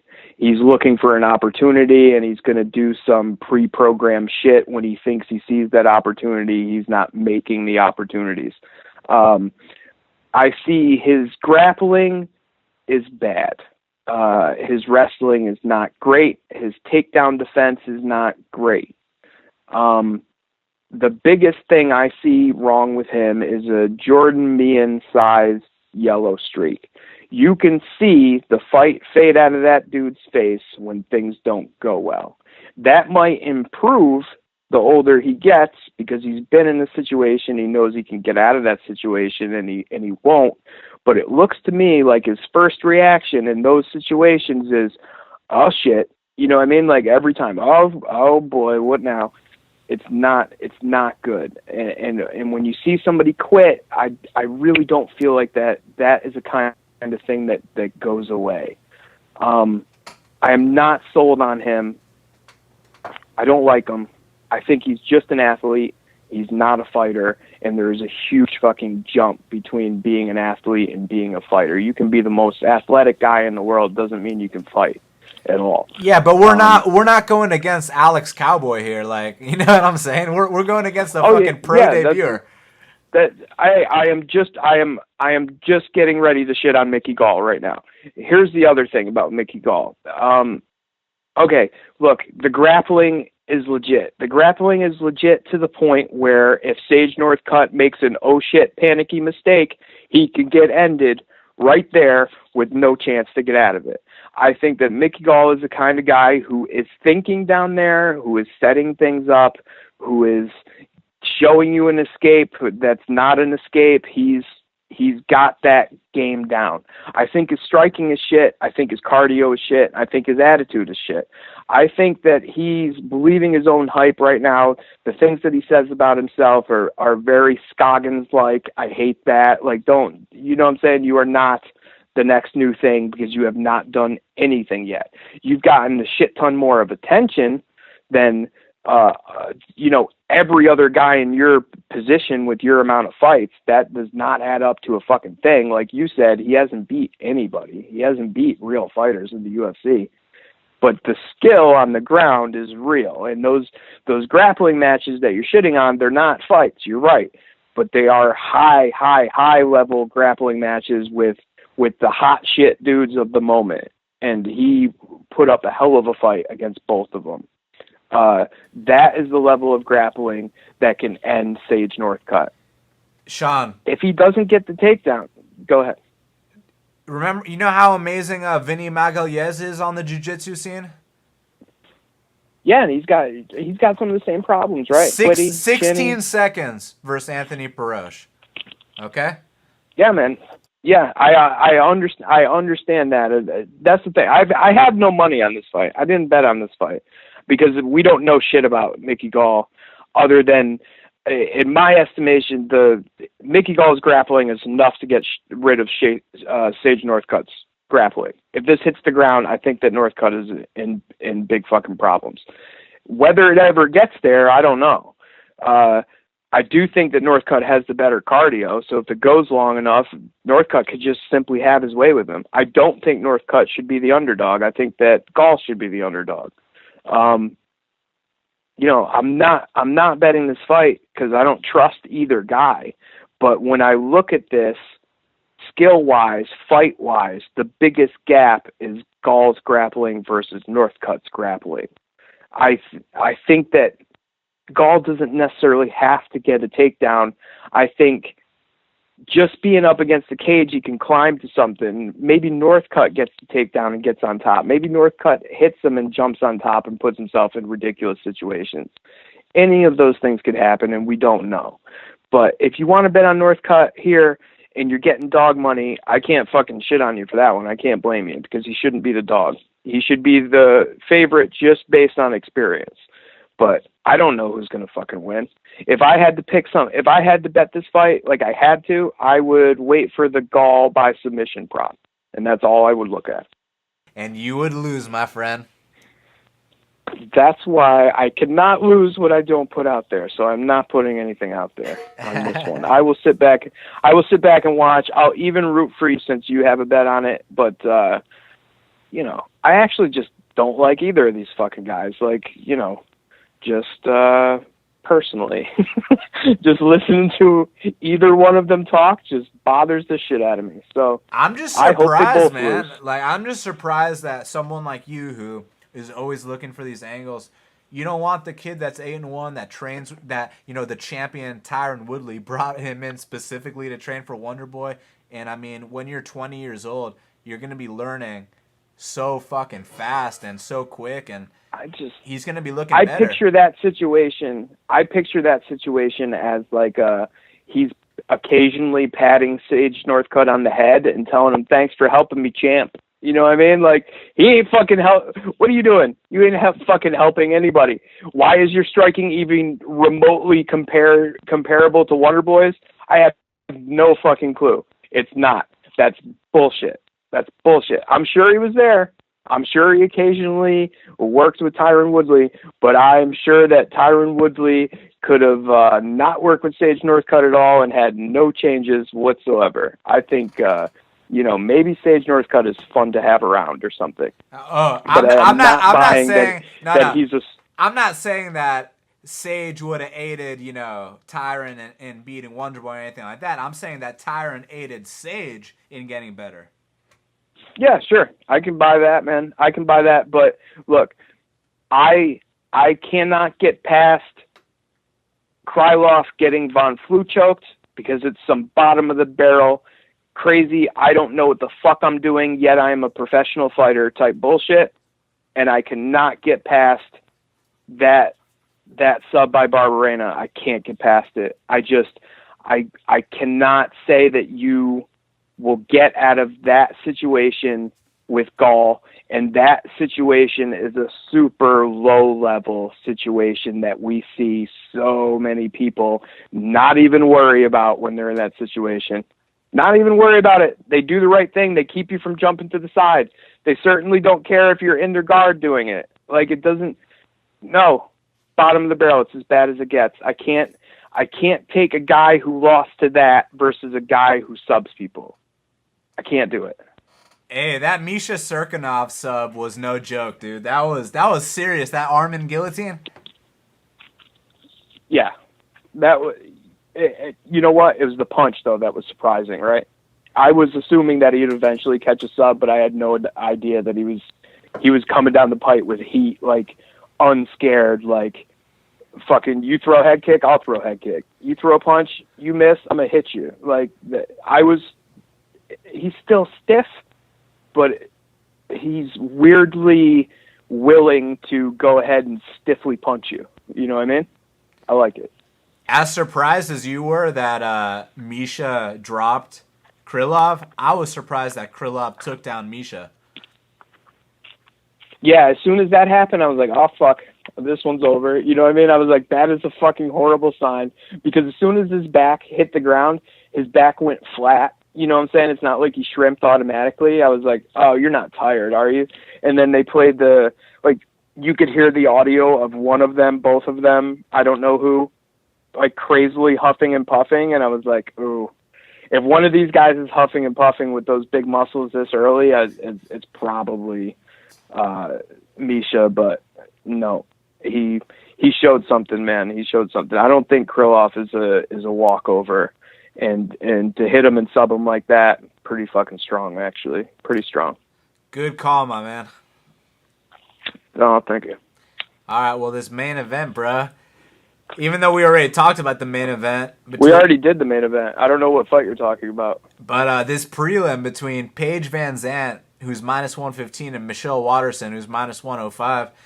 I mean, what I like about Paige VanZant is that, look, even though it's not the prettiest when she fights out there, she's pretty, but her fighting style is not the prettiest at all. I mean, like, she's very ugly with her strikes. She's relentless, though, and she's got heart for days. That's one thing I'll never question about her, is her toughness. And that's the one thing I question about Michelle Waterson, but conversely, Michelle Waterson has great technique. So it's kind of funny. You got someone in Waterson who has, unbelievable technique versus someone in Paige who doesn't, but then you got Paige who's tough as fuck, and Michelle who, I don't think is the toughest. So I guess I'll go with Paige VanZant here, Sean. Well, unfortunately, Daniel, you were on your own. Bojan Velickovic is minus 155, and Sultan Aliyev is plus 135. And man, I was at Bojan's last fight against Mike Graves, and dude, he went to a draw with Mike Graves. Man, he did a lot better than a lot of us thought he would, and that fight was in Atlanta. I mean, that's where Mike Graves lives. So to go to a draw with him, that was a big deal. And with Sultan Aliyev, it's been a long time since he's fought. Back when he got knocked out by Kenny Robertson, that was before USADA. Not insinuating anything, just saying, man, you got to see how these guys look under the new regulations. And it's been over 2 years since he's fought. He is, one of the tough Russians, but he's not one of the better Russians. Let's put it like that. I think Boyan's the bigger guy. I think he's the more technical guy. And I think he's going to point fight and find a way to decision victory here, Sean.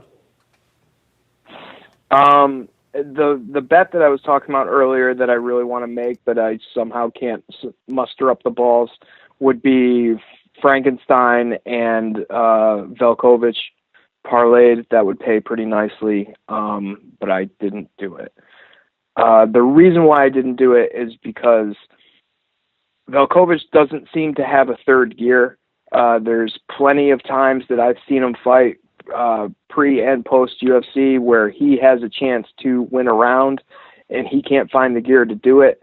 He can't find the urgency to get his back off the cage. He can't shrimp or wall walk quick enough. I don't know what he does instead, but it's not win, and this is why he loses.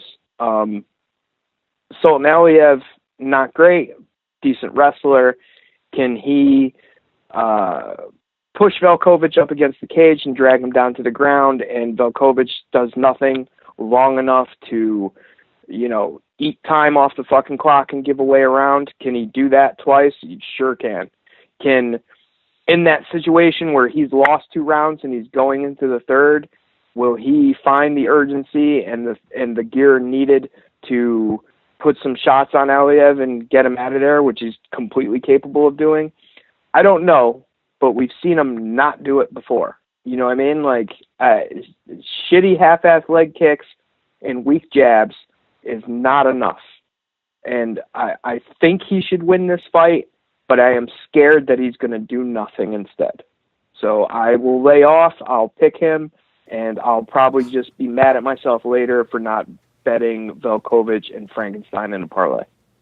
Yeah, I think you're going to be pissed off too, because I don't think Velickovic is going to do nothing. Like I said, man, I was at his last fight, and he wasn't not doing anything, man. I mean, he put up a good fight against a very tough guy in Mike Graves, and Graves is a way tougher stylistic matchup for Boyan than Sultan Aliev is, man. I mean, Graves is one of the toughest wrestlers in that division. He doesn't get the credit he deserves, but with Sultan, like I said, man, he's been out for a long time. We don't know how he's going to look under the new regulations, and he's kind of old, man. And I just feel like Boyan's a lot stronger than him, and he's got that point fighting style down. So I think you should go for it, man.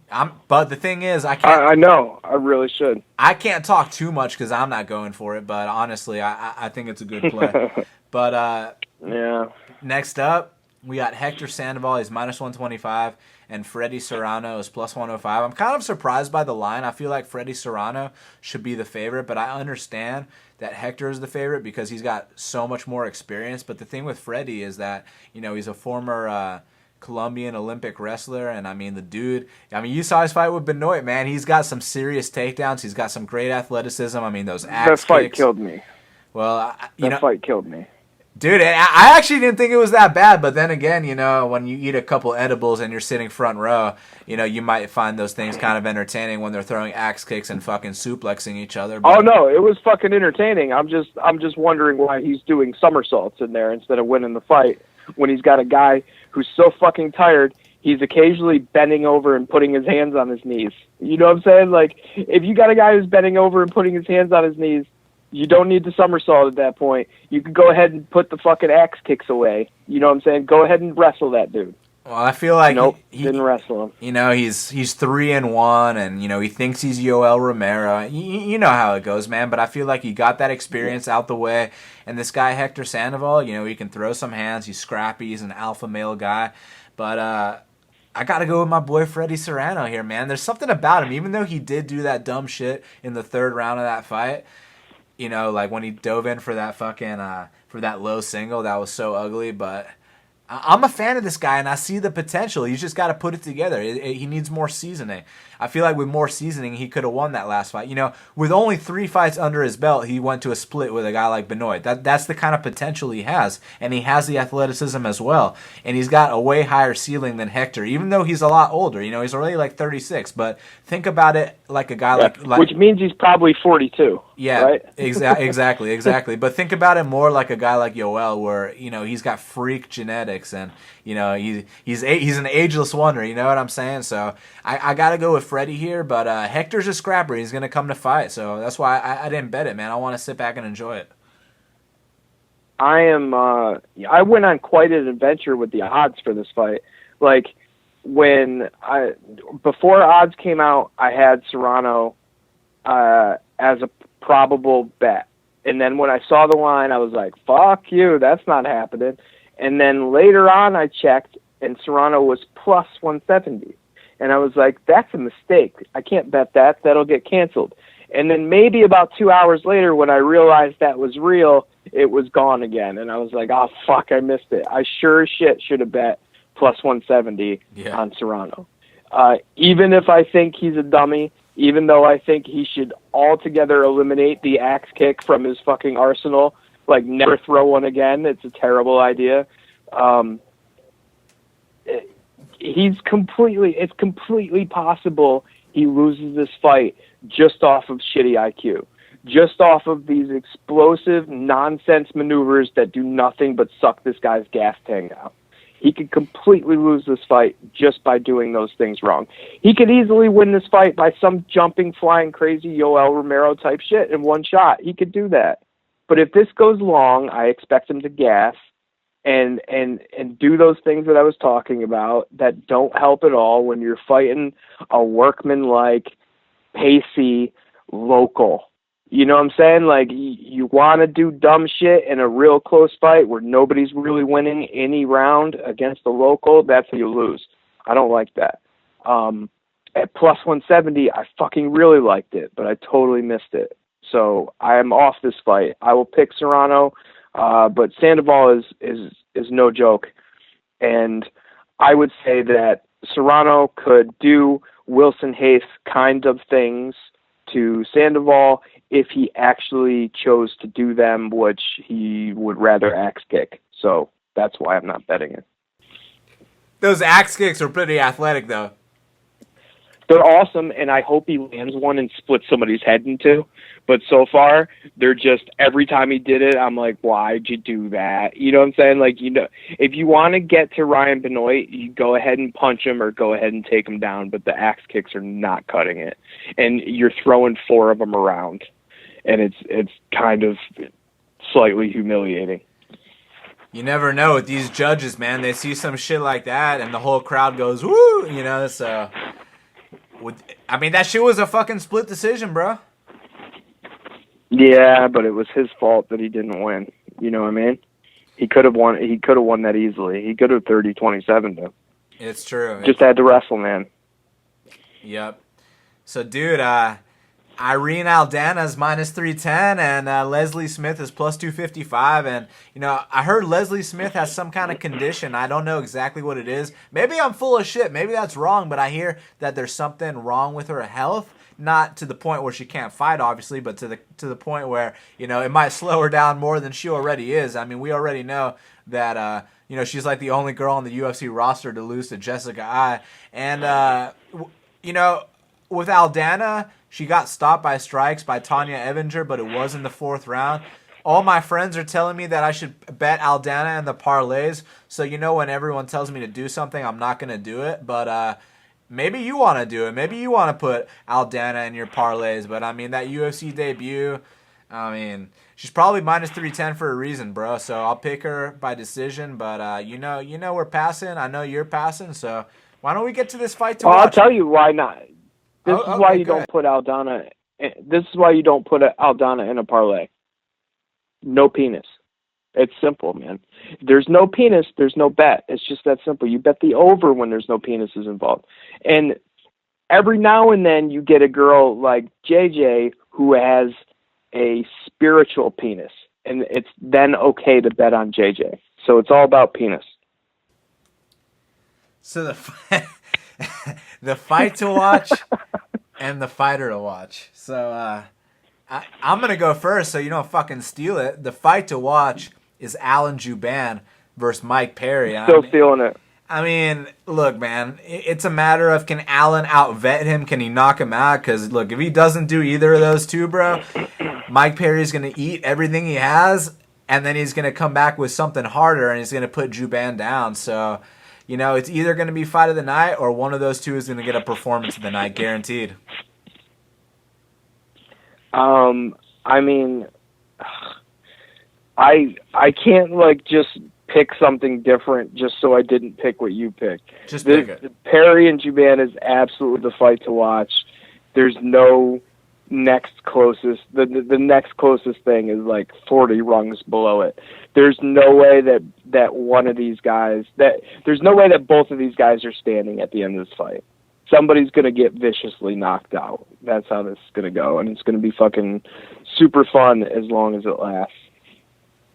Yes, it will. And Sean Carey. Who's the fighter to watch, man?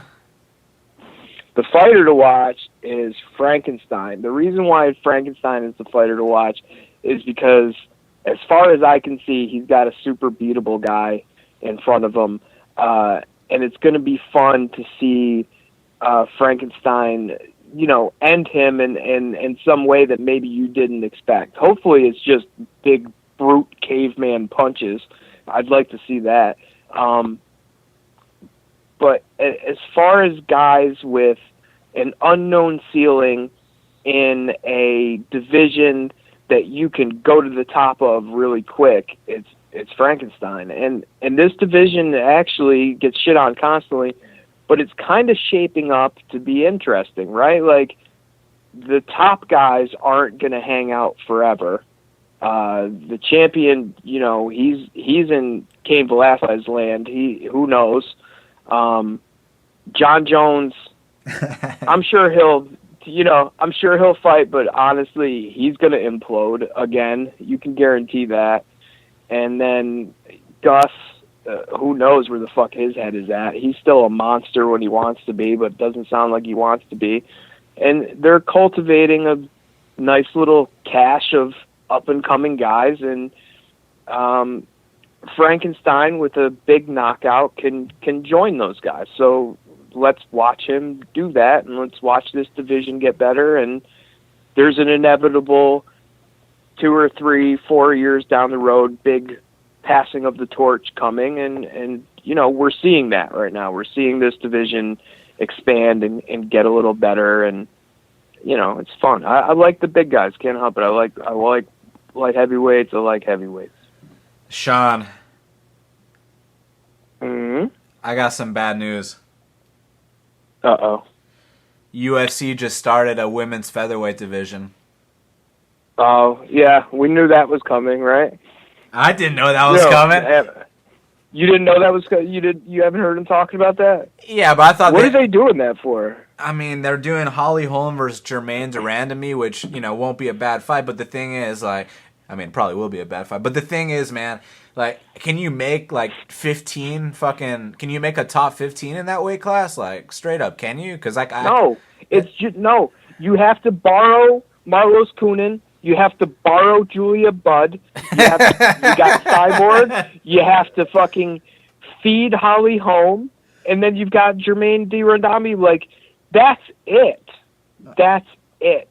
And if you want to slow down a UFC card more, throw some 145-pound girls on there. You want more piss breaks? Throw some 145-pound girls on there. Look, none of those girls are worth having their own division. And there isn't any more besides them. Cyborg is... I hate this. I hate even talking about this. It's Cyborg... Go ahead and cut to 35, okay? I know it's tough. I know, you know what I'm saying? It's terrible for you and all that. Guess what? It's terrible for all kinds of people. It's terrible for Luke Rockhold, too. You know what I'm saying? It's terrible for all kinds of people. You haven't slowed down when you fought at 140. You've looked great. Man. You can make it. Stop complaining. Don't make us suffer through another weight class of fights. Don't make tough 145-pound women's tough show that nobody's going to watch. Haven't you learned your lesson? Who wants these guys? Me being pissed off and not breaking down girls' fight is always a joke, but there's a chunk of it that isn't a joke. And the chunk of this that isn't a joke is that there is some dude in Dagestan that we don't know of that could have fought instead of Jermaine Durandamy. And instead of seeing this guy from Dagestan, instead of seeing this broke dude from a fucking ghetto in Rio, we're going to see Jermaine Durandamy versus Holly Holm instead. And nobody wants that. We want up-and-coming Russian dudes who are crazy looking. We want people from Brazil with scars on their faces. I don't want 145-pound, 32-year-old women. What are you doing? Build the sport. Go further. No, we don't want this. I don't know who wants this. I talk to MMA fans all the time.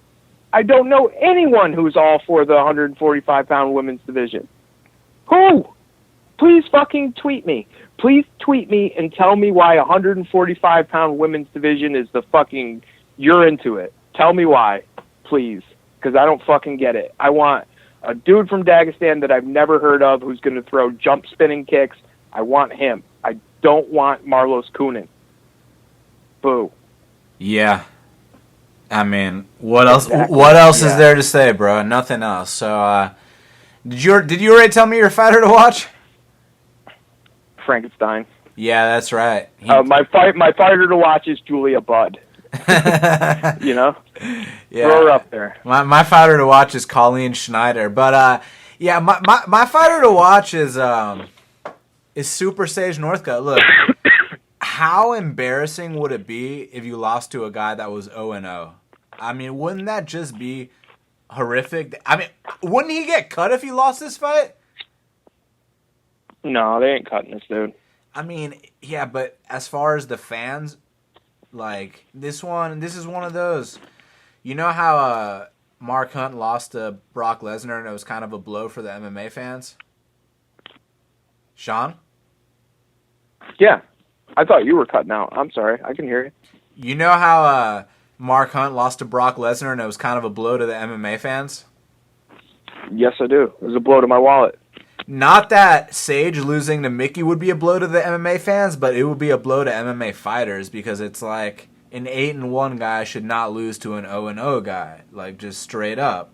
It's just so weird that I feel the opposite way. I feel like any time that Sage Northcutt gets a win, that everybody's like, ugh. You know what I mean? Like, ugh, they fucking gave the Golden Boy one. You know what I'm saying? Like, I don't know, man. Do you know Sage Northcutt fans?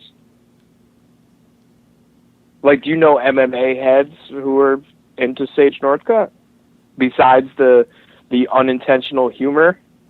Yeah, but I feel like the unintentional humor is what it's all about. That's why people talk about him. Like, look, that's true. I can get behind that. Yeah, I think it's hilarious. There's good press, there's bad press, but as long as people are talking about you, I mean, they say that's all that matters. So people are talking about. He's in the motherfucker. Yeah, I can believe that. He's in the co-main event over Uriah Faber's retirement fight in Sacramento. I mean, that should tell you something. Yeah, sure. They're trying to build the shit out of him. That's what it tells me. You know what I mean? Yeah. So for me, he's the fighter to watch because, you know, I'd be kind of embarrassed if he lost this fight. Straight up, man. Like, I feel like this is a scenario where you have to win this, man. Like, and if he doesn't, you know, genius idiot, like we've been saying all show. That's been the theme. We can call this episode Genius Idiot. We haven't even had a best fight pick because we don't agree on shit this time. But the good news is we've been tracking our best fight picks and we've been doing pretty good. And I think next week for this Amanda Nunes versus Rousey card, I think we're gonna have a serious best fight pick on that one. Yeah, I think so. I think I know who you're talking about. Yeah, I think I know who I'm talking about too, dude. I feel like there's so many opportunities on that card. I mean, you got Cowboy Oliveira versus Tim Means. You got fucking Shoeface versus Vittori. And then you talk about the main card fights. Magny versus Hendricks. Fucking Smolka versus Borg. Velasquez versus Fabricio. You know what I mean? Like Cody versus No Love's about to equal No Chance. You know what I'm saying? Oh yeah, no chance. I've got so many comparisons as far as experience level and what happens to guys when they go into title fights not ready. A lot of them are boxing examples, but there's a couple MMA examples in there. None of them work out. Man, I'm really excited to launch the No Love Equals No Chance campaign next week. Yeah, didn't he like one of those tweets? Yeah, isn't that fun? I believe he liked. Yeah, I believe he liked one of mine. Yeah, he liked it. All right, good job, buddy. We'll see if he likes this. Dude, what if he's the first to knock out Cruz though? I mean, he's probably gonna look stupid for 5 rounds, but eventually, I mean, didn't Faber drop Cruz in that last one, like slightly, briefly? Yeah, you know. I mean, Did he ding one off the top of his head and then throw him off balance, something like that? He certainly wasn't hurt. You know what I'm saying? I'm not going to make an argument for the cast iron, you know, that is Dominic Cruz's chin. But I'll tell you what, like, I mean, when you classify a guy with a sheer puncher's chance, like your 100% of your chance to win is to land a huge punch. Is that a plus 1 70-ish situation. Isn't a guy who can only win by landing a cannon blast like a plus 275 at least? He can't win any other way. Is he gonna wrestle Dom Cruz? Is he gonna outpoint Dominic Cruz? You know what I'm saying? Like, he's only got that one way. That one way. You've got one thing to do, and you're fighting the mastermind of this fucking sport. The guy who knows what everybody's going to do. The guy who invents a style that everyone's trying to copy, but he invented it years before everybody else. That guy. The smartest guy in the sport. The smartest guy in the sport versus a guy with one weapon. A guy who gets frustrated and can't talk and is full of himself versus a super cold guy who every chance he gets to humiliate you, he humiliates you publicly. You know what I'm saying? Like, this is super one-sided. We're totally like doing the podcast before the podcast comes out, but I have strong opinions, as you can tell, on this one. I have a feeling we're going to be debating on John Lineker versus TJ Dillashaw, too. I think so, too. Yeah, because I have a strong feeling about that one, too. Because you already know I've been campaigning behind the Hands of Stone since the beginning, so you know I ain't about to stop here. No, I mean, you know what? I don't blame you, but he has his problems. You know what I'm saying? Like, we just saw them. I don't think he won that last fight. If you want to get fancy Dan on John Lineker and not brawl with him, then you can beat him. You know what I mean? So there's that. This is true. Well, we're going to get into all that shit next week. Is it next week, or do we have a week off? There's a break in there somewhere. Oh, shit. So we got to do this Gambling 101 podcast? Let people know the philosophies behind this? That's right. Yes. Can't wait for that one. Yes, sir. Well, I think we need to wrap it up, unlike we do with our women. Unless there's something else that you want to talk about. I mean, we talked about that ass whooping Kelvin put on Tim. But what about Doo-Ho Choi and Cub Swanson, man? I didn't expect them to go life and death like that. I thought someone was going to get laid out early. Hey, that deep bag of tricks. That's what we were talking about. That it's what happens when, having, especially in my book, having a solid 1-2, especially like a special 1-2, is going to get you super fucking far in the sport. But a guy who's, Cub Swanson is not new to a 1-2. He's not new with moving his head out of the way. You know what I mean? Like, he's not new to boxing. He's a slickster. So he was not surprised by what Choi brought. He broke out some veteran shit on him and put it on him. You know, he beat the piss out of Choi. I understand that was a super close fight, but that is a prospect ruiner type fight to have when you've got a young guy like that and you just get pelted all over the ring. Even though you hit him fucking just as much. It's just getting smashed like that is not good for you when you're that young. So did Cub Swanson just lay out the blueprint on Doo-Ho Choi? I guess we'll have to fucking find out next time. But Doo-Ho Choi will go far with that super fast, nice, lasery 1-2, but he will not go to the top with only a super fast, lasery 1-2.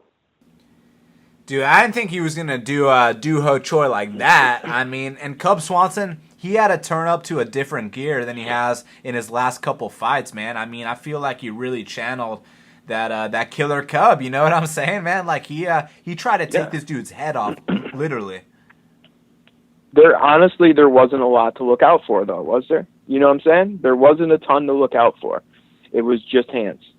And basically just two combos. So when Cub Swanson lands a cartwheel kick on you, you know he's feeling confident, and that happened a couple times. So we like that. I guess we can end any potential talk of Duho versus Connor being competitive. Man, if they 1-2'd against each other, it'd be competitive. But I doubt that Connor would go out and agree to have a battle of 1-2s. You know what I mean? There's other things to do, guys. And Du Choi does one thing super fucking good, but now he needs a couple other things. I think Connor would out 1-2 him, but He would. Yes, sir, he would. Well, dude, let's get out of here, man. I mean, I think we covered everything we need to cover, man. Yeah, I think so. I think that was a pretty long fucking podcast for Freddie Serrano versus Hector Sandoval. Yeah. Go ahead and cover the shit out of that one. Yeah. Definitely. Well, obviously everyone can follow you at Sean Carey Tattoo. It's also Sean Carey Tattoo on Instagram, right? Indeed. Well, that's good to hear. And, thank you guys so much for checking out Half the Battle. Definitely appreciate it. Make sure you subscribe on iTunes, SoundCloud, YouTube, and Stitcher. And please hook up the likes, the retweets, the subscribes. And just let people know about this podcast if you dig it, man. I mean, we're just trying to get the word out there. And fuck yeah, let's keep doing it up. So follow me on Twitter at BestFightPicks. BestFightPicks.com for the plays. And until the next time, let's cash these bets.